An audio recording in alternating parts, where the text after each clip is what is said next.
Hi there. My name's Dylan, and I have nothing to do today.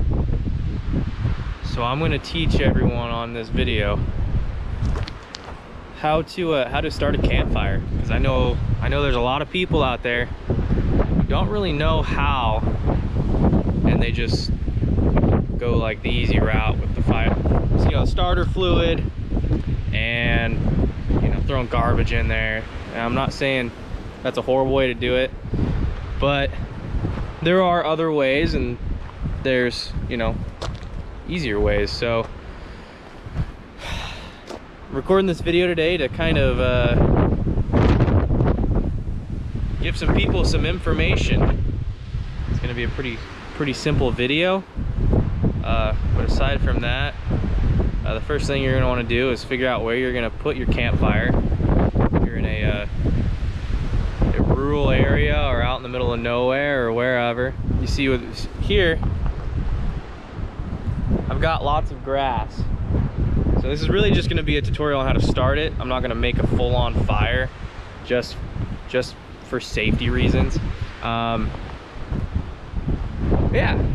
let's get started.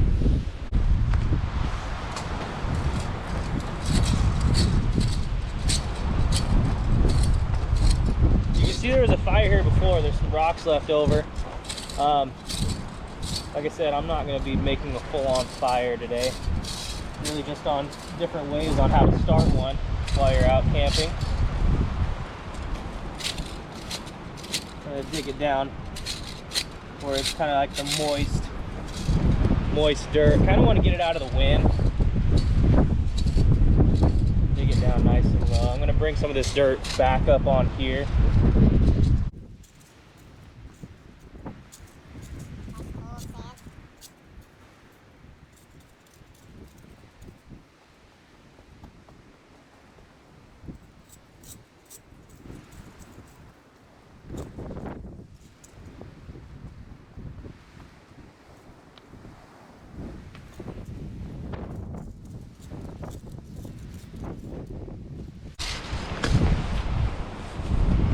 So the area where I live is definitely a rural area, and it's debatably it's part of the Pacific Northwest. A lot of people don't think that California is part of the Pacific Northwest, but believe it or not, we share a climate with the Oregon coast. It's very similar. We've got the high winds, very cold air, a lot of ocean air we have to deal with. So basically we have everything of the Oregon coast. So having a fire when you're out in the outdoors here is very crucial. It's keeping yourself warm. So that's what I've got now. Pretty deep. It's probably like 8-9 inches deep at the base. Keep it nice and low. Keep the coals out of the wind. It'll keep it from getting too crazy. Now, if you're in a campground, you're not gonna have to worry about any of this. You're gonna have fire ring and everything already there and ready for you. Let's put this up here a little more. But I just wanted to educate people, because a lot of people don't know how to start a fire.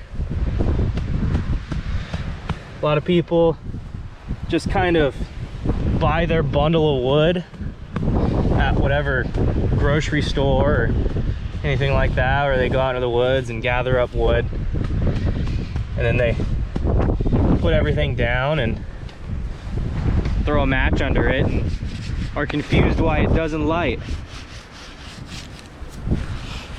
There's a little more to starting a fire than that, especially when you're in kind of a windy condition or when it's wet or anything like that. You really want to prepare to start the fire. The fire is not the main activity preparing the fire is. If you don't prepare your fire, you're not gonna have a good fire. It's not gonna start very easily. Everyone's gonna be wondering, oh, what's taking so long? Why is it so cold? Especially if you have kids. Kids make it, they don't make it harder, but it make it seem harder. You just wanna get all your stuff situated before you start it. So one of the keys to this for a successful fire is knowing what's good tinder. You want dry soft wood works really well. So you'll look for like dead standing trees that are already down, anything like that. So this right here, here's a tree right here, and one way you can tell dry from wet is if you break it open. Usually a wet tree will have it'll be a lighter color. It'll be kind of green on the inside, just inside the bark, so it'll look nothing like this. This is what you want to find. So this is nice and dry, tender. This will start really well, and you'll get more than what you think is good. You always want to be over prepared when you're starting a fire. Like I said, prep is the main thing. So you're going to gather up as much as you can.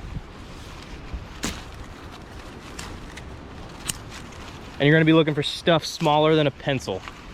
Stuff smaller than a pencil will catch better than stuff, you know, bigger than a pencil. So to start a fire, really just, you need some basics. You need some fire starter. It's good to have a knife. It makes it a lot easier.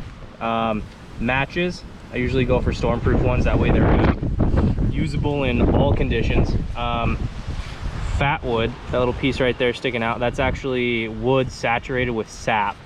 And those light up like matches and they burn for a while. So that'll get your tinder going really well. Ferro rods work really well, like really, really well, if you know how to use them right. I highly recommend one of these with a knife.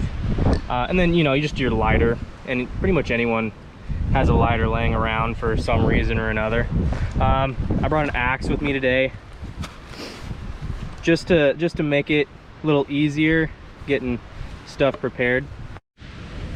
So a good rule of thumb when you're starting a fire is that small and dry burns well.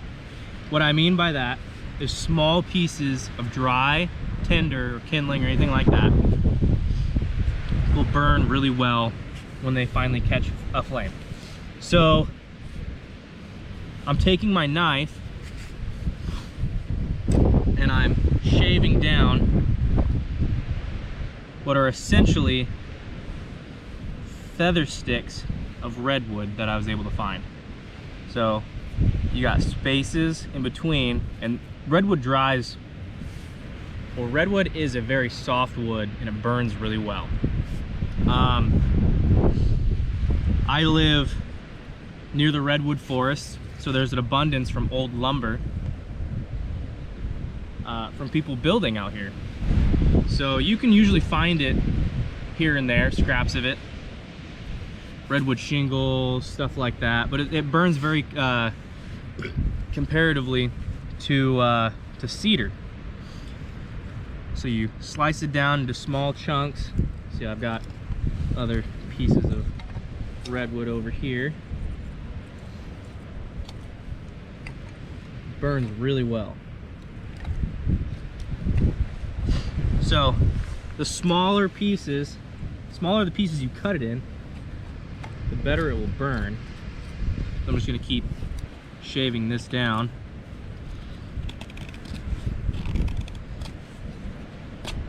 Get some good curls out of it.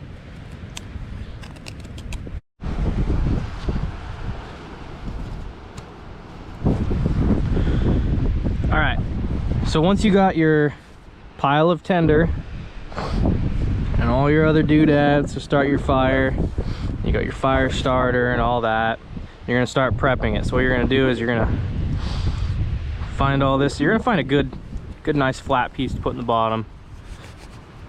right there. You're gonna take some of these, take some of these. You kind of want to pile it up, kind of like a lean-to. Stick some of that, kind of built up. Stick some of that down in here. I like to take a long piece, kind of set it across. And then I'll just take pieces and break the smallest pieces off I can, kind of set it around, and just stack it up. Break it down, stack it up more. And you're gonna do that till you have a substantial pile of flammables in front of you. Keep breaking it down.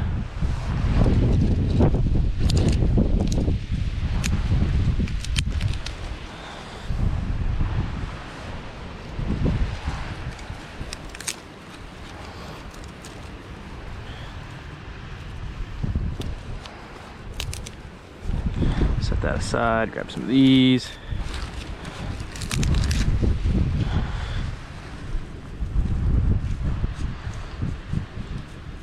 I'm gonna make a little pocket down there because what I'm gonna do is I'm actually gonna use the cotton balls and ferro rod first. Kind of get the more difficult one out of the way. So you're gonna take 2, 3 cotton balls.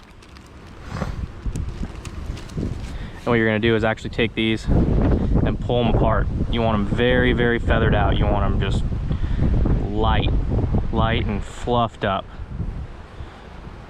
You want them to catch one of the sparks from your ferro rod. So you're gonna stuff it down in there.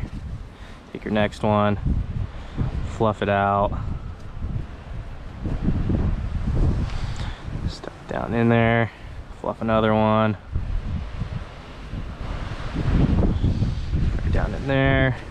Then you're gonna take more of your small stuff, break it down, then you'll pile that up over top. And you want just a good mound. A lot of people do like a teepee. You know, wood burns the same way, piled up or not, for the most part. You want that nice and tucked under there.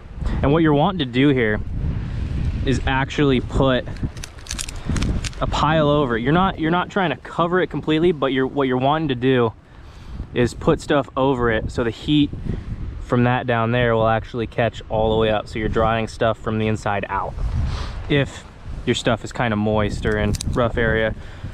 So I have a lot of wind going on right now, so you're going to want to keep your flame, your very, very delicate flame in the bottom. You're going to want to keep a lot of the wind out of that. You're going to want to keep a windbreak of basically sticks around it. So what I'm going to do is I'm going to build all the way up and around. That should be pretty substantial. So this is a ferro rod. It's ferroesium, something like that. Basically flint and steel. Flint is your steel. So a lot of people are going to want to use your blade. Don't use your blade. It'll dull your blade. You need your blade if you're out in the outdoors. Don't use your blade. If you can find a nice 90-degree spot with an edge on your blade and use that, or if your blade doesn't have one, add one to it. Do something. This Smoky Mountain Knife Works SE knife works real well. It's got a nice edge on it, so I'm going to use that. So what you're going to do is you're going to take your ferro rod and you're going to hold it in one spot, and you put your knife right up next to it. Now you're actually going to rip the ferro rod away. You don't want to push this into it because you're just going to screw up all your whole pile. So you're going to take your ferro rod, hold your knife in one spot, and you're going to rip away from it. Just like that. That's all it takes. Now you're going to keep all your sticks nice and covered, and you're going to want that to catch. And it's going to slowly work its way from the inside out. There's a lot of wind going on. You want that to catch the inside and start burning the sticks on the outside of it.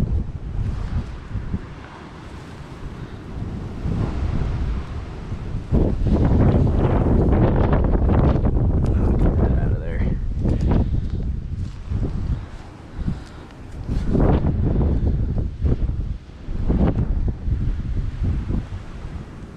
that's all it takes. Now at this point, you would start getting your larger stuff ready to put on top of it and just gradually stack it up to where you have a full-on fire going.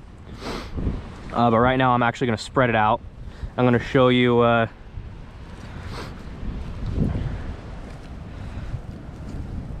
spread that out a little bit.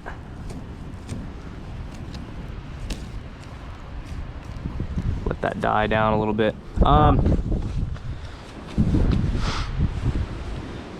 Basically, that's the hardest thing right there, just getting everything prepared. Only difference is when you're using matches and fat wood and stuff like that, is you don't have to go through the trouble of using the knife and the ferro rod. That's about it. Everything else is pretty straightforward. Just be prepared. Be prepared to use your tools that you've brought. And if you haven't brought them, make sure you have a tool that'll do two things. Other than that, just keep yourself ready for rough conditions and you'll be safe. That's about it. All right. Hope you liked the video.